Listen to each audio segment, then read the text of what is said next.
Welcome to the afterlife. Forget about floating on fluffy clouds or entering eternal rest. You just got reincarnated as a Carnotaurus, and your reality check starts right now, bursting out of an egg buried in a muddy pit in Patagonia, roughly 71 million years ago during the Late Cretaceous. You're just one of many eggs in the clutch. The second you crack the shell using the tiny egg tooth on your snout and inhale the dry Patagonian air, the universe delivers a crystal clear message. You are entirely on your own. Right now, you measure a mere 12 inches long. You're basically a scrawny, hyperactive lizard with wildly disproportionate legs and bug eyes. The world around you does not care about your well-being. This environment is a brutal mosaic of rushing rivers, unstable floodplains, severe droughts, and above all, an absurd number of open mouths waiting to swallow you whole. Your first mission on Earth: run or die. You try to scramble away from the nesting grounds, and let's be honest, the physics of a brand new body never cooperate on the first attempt. Your long legs get tangled in the undergrowth, you trip over a piece of eggshell, and a 7-foot terrestrial crocodilomorph that was lurking on the perimeter snaps you up like a piece of popcorn. Game over. Let's try that again. This time, you learned your lesson. You don't try to play the solo hero. You surrender to the instinct of the swarm. The rest of the hatchlings are breaking out at the exact same time. It's like the mad dash of sea turtles on a beach, just a scaled-up, prehistoric version. You bolt together in a frantic, chaotic mass of tiny legs, making a break for the densest, darkest vegetation. Some of your siblings drop along the way, sniped by hungry pterosaurs diving out of the sky like guided missiles, but you and a lucky few manage to reach the safety of giant ferns and fallen logs. Congratulations, you survived day 1. Act 1. Engineering a predator.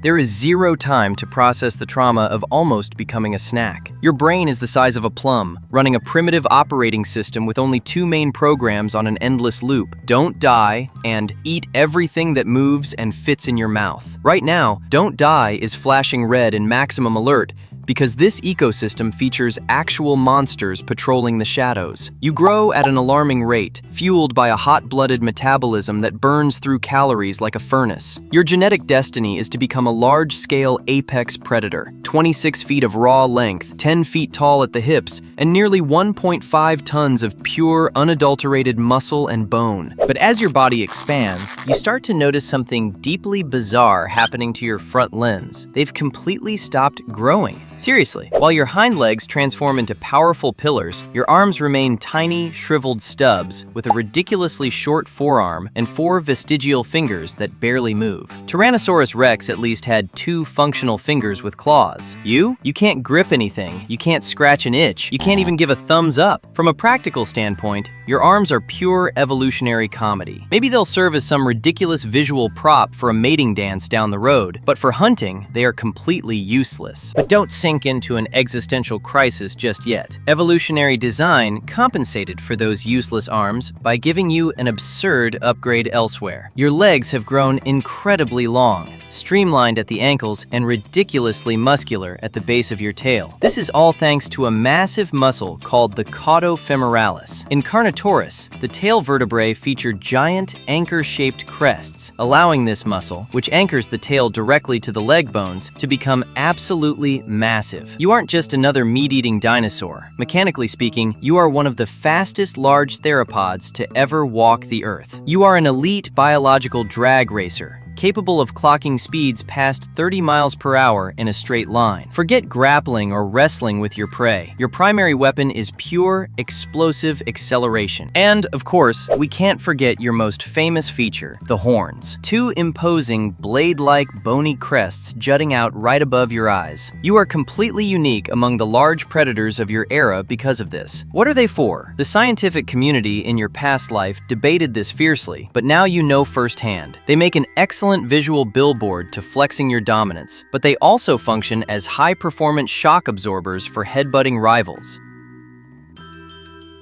Act 2. Built for maximum speed. Your jaw is another highly exotic piece of biomechanical engineering. It's short, and your skull is deep, almost mimicking the facial profile of a bulldog. Your bite doesn't pack the bone-crushing industrial force of a T-Rex, but it compensates with lightning-fast closing speed and devastating impact mechanics. Your skull is kinetic, meaning the bones feature flexible joints that move to absorb the violent impact of a high-speed strike. Your entire offensive meta is based on a hit-and-run strategy, a slashing, lightning-fast bite designed to rip deep into soft tissue and induce massive blood loss, not to hold a struggling animal down. It's time to take this machine out for a spin. You are a fully grown adult, and your engine needs calories. Your target for the day? A juvenile titanosaur, about 13 feet long, that has recklessly drifted away from the main herd to feed on soft ferns near a runoff channel. You don't have the patience or the camouflage for a complex, feline-style ambush. Your plan is purely physical. Use the low brush to get as close as possible, and then flip the switch into maximum overdrive. 60 feet, 30 feet. The prey hears the thunderous vibration of your approach, but its primitive nervous system barely has time to process the visual threat. You close the gap in milliseconds. Your strike is surgical. You slam your serrated teeth into the juvenile's neck, execute a violent downward rip that tears through muscle, and immediately use your drag race legs to launch yourself backward, completely out of range of any defensive counterstrike. The titanosaur tries to flee, panicking as its instinct kicks in, but severe blood loss finishes the job just a few yards away. It's a technical knockout, courtesy of raw speed and precision, never prolonged combat.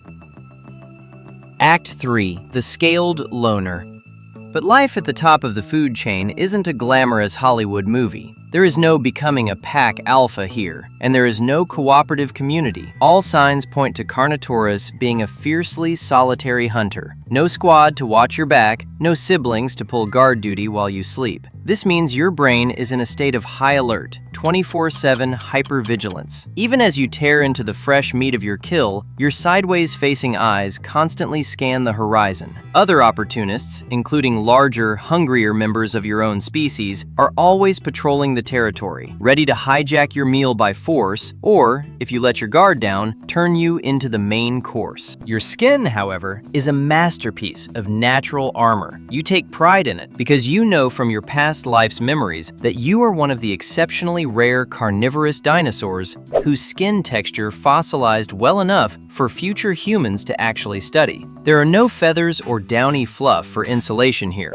Your body is completely encased in a complex mosaic of non-overlapping scales, reinforced by rows of large, cone-like, protruding osteoderms running along your back and flanks. You are built like a tank, but wired like a sports car. And here is the hard truth about your new existence. Your life isn't going to be a long, peaceful fairy tale. Between violent, horn-shattering territorial disputes, high-speed chases that could end in a snapped leg, which is an instant death sentence for a sprinter, and the general hostility of a changing planet, very few Carnotaurus individuals ever earn the privilege of growing old. Most succumb to infected wounds, starvation during the brutal dry seasons, or ambush attacks from even larger predators. But as long as your giant reptilian heart keeps pumping blood into those high-performance legs, you know you are the pinnacle of a fascinating evolutionary design. You are one of the strangest, most specialized, and fastest predators Earth has ever seen. You navigate this world with killer horns on your head, arms that will become a future internet meme, but legs engineered to win any race for survival. In the end, you realize you don't need hands to dominate your world. You didn't need bone-crushing force. You just needed to be faster than everything else around you.